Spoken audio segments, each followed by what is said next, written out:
Hello viewers, আজকে যেটা নিয়ে আলোচনা করব তা হচ্ছে বুটস্ট্র্যাপ কালার। ঠিক আছে, তো বুটস্ট্র্যাপে কি কি কালার ইউজ করা হয়েছে এবং এই কালার গুলো আমরা কিভাবে ইউজ করতে পারি। হ্যাঁ, এটা ইউজ করি আমরা। তো আমরা এটা টাইটেল নামটা চেঞ্জ করে দিই, বুটস্ট্র্যাপ কালার। ওকে, আচ্ছা। আমরা একটা কাজ করি, আমরা H1 দিয়ে কিছু ট্যাগ দিই। হ্যাঁ, ওকে। আমি আমার নামটা লিখছি। ওকে, ঠিক আছে।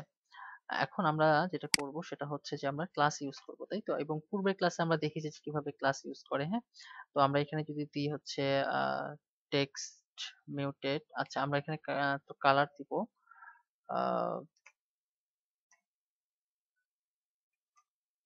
টেক্সট। আচ্ছা, আমরা তার আগে একটা কাজ করে আসি এখান থেকে। ভিউ করি, এই যে নামগুলো আমার শো করছে। হ্যাঁ, ওকে, স্টেপে যাই এবং এখানে আমরা কিছু কালার দেখতে পাবো। আমরা কালার যদি এখানে লিখি কালার, ওকে, কালার থিম। তো আমরা কালারে যাই। কালারে গেলে আমরা থিম কালার মূলত এই যে এই কয়টা দেখতে পাচ্ছি, 8টা থিম কালার। ঠিক আছে, এবং কোনটার জন্য ইউজ করা হয় এই যে নামও লেখা আছে, primary, danger, warning, secondary, light, dark, হ্যাঁ, সাকসেস, ইনফো। তো এই কালার গুলো আমরা কিভাবে ইউজ করতে পারি এবং অল কালার, এখানে অনেক ধরনের কালার দেওয়া আছে, সেই কালার গুলো আমরা কিভাবে নিতে পারি। হ্যাঁ, যে এভাবে করে যদি আমরা এইগুলাকে নিই তাহলে কিন্তু আমরা এটাকে ইউজ করতে পারবো। তো এগুলো আমরা পরে শিখবো, এগুলো এখন আমরা শিখছি না। আমরা শুধুমাত্র মেইন যে থিম কালার যেগুলো সেগুলো আমরা কিভাবে নিতে পারি। তো টেক্সট প্রাইমারি, হ্যাঁ, তো আমরা যদি এখন লিখি যে এখানে টেক্সট প্রাইমারি,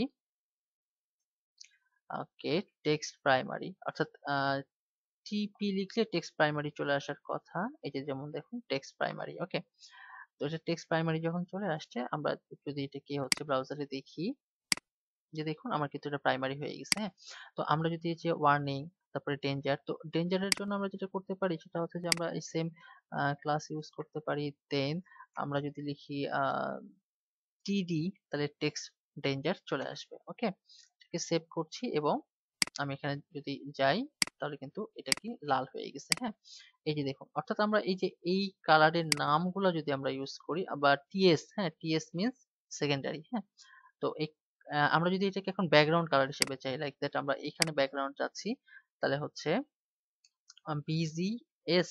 ঠিক আছে, ব্যাকগ্রাউন্ড সেকেন্ডারি, এই যে উপরেরটা সেকেন্ডারি। এটাকে সেভ করলাম। সেভ করার পরে যদি আমরা এখানে যাই, দেখুন এখানে কিন্তু ব্যাকগ্রাউন্ড কালারটা সেকেন্ডারির মতো হয়ে গেছে, এই যে এরকমটা হয়ে গেছে। হ্যাঁ, তো এইভাবে মূলত আমরা কালার গুলাকে ইউজ করতে পারি। এখন প্রশ্ন আসতে পারে, আমরা যদি এই কালারের বাহিরে অন্য কোনো কালার ইউজ করতে চাই, বা আমাদের ক্লায়েন্ট যদি আমাদের কেমন একটা কালার দেয় সেই কালারটা যদি আমরা ইউজ করতে চাই, অর্থাৎ সহজ কথায় আমরা যদি আমাদের কাস্টম কালার ইউজ করতে চাই, তাহলে এটাকে আমরা কিভাবে ইউজ করতে পারি। খুবই সহজ, এটাকে আমরা কিভাবে ইউজ করতে পারি দেখুন। আমরা কোডে ফিরে যাই এবং এটার জন্য যদি আমি করতে চাই তাহলে আমার যে স্টাইল সিএসএস টাকে এটার সাথে লিংক আপ করাইতে হবে। লিংক আপ করানোর জন্য আমরা এখানে লিখবো লিংক ক্লোন ক্লোন সিএসএস। ওকে, অর্থাৎ কোলন, নট ক্লোন। ওকে, এই স্টাইল সিএসএস টা কিন্তু আমার পেয়ে গেছে। এখন আমি যেটা করব, এখানে যাই, আহ, আমি মার্জিন 0, এটা অটোমেটিক এখানে হচ্ছে যে মার্জিন 0, প্যাডিং 0 দেওয়াই থাকে বুটস্ট্র্যাপ সিএসএস। ওকে, আচ্ছা, আমরা এখানে তারপর লিখে নিচ্ছি, সমস্যা নেই। ওকে, প্যাডিং 0। ওকে, ওকে, প্যাডিং 0, এটাকে সেভ করছি। এন্ড দেন আমরা হচ্ছে কালার দিতে চাচ্ছি সাপোজ H1 এর। হ্যাঁ, তো এখানে তো আসলে অনেকগুলো H1 আছে, তাই তো আমরা জাস্ট একটাতে ইউজ করছি যে H1। আমরা এটাকে আমি চেঞ্জ করতে চাচ্ছি। ওকে, আমরা এখানে চেঞ্জ করতে চাচ্ছি, এখানে আমরা দেব H2 এন্ড এখানে দিলাম H2। হ্যাঁ, ওকে, তো আমরা H2 এর কালারটা চেঞ্জ করতে চাচ্ছি, তো আমরা জাস্ট এখানে লিখলাম যে H2। এখানে আমরা কালার যদি লিখি, সরি, যে কালার লিখছি কিন্তু আমার এখানে অটোমেটিক কালার গুলো শো করছে। হ্যাঁ, আমি কোন কালারটা নিব, তো আমি এখানে লিখলাম যে ব্লু ভায়োলেট, এটাকে আমি দিলাম এন্ড দেন এটাকে আমরা সেভ করলাম। সেভ করার পরে যদি আমরা ব্রাউজারে যাই, দেখুন এখন কিন্তু ওই কালারটা আমার নিয়ে নিয়েছে। ঠিক আছে, তো এইভাবে করে আমরা কালার ইউজ করতে পারি। আমাদের যদি গ্রেডিয়েন্ট কালার প্রয়োজন হয় সেক্ষেত্রে আমরা গ্রেডিয়েন্ট কালার ইউজ করতে পারি। তো এই ক্লাসগুলো আমরা পরবর্তীতে শিখবো। ঠিক আছে।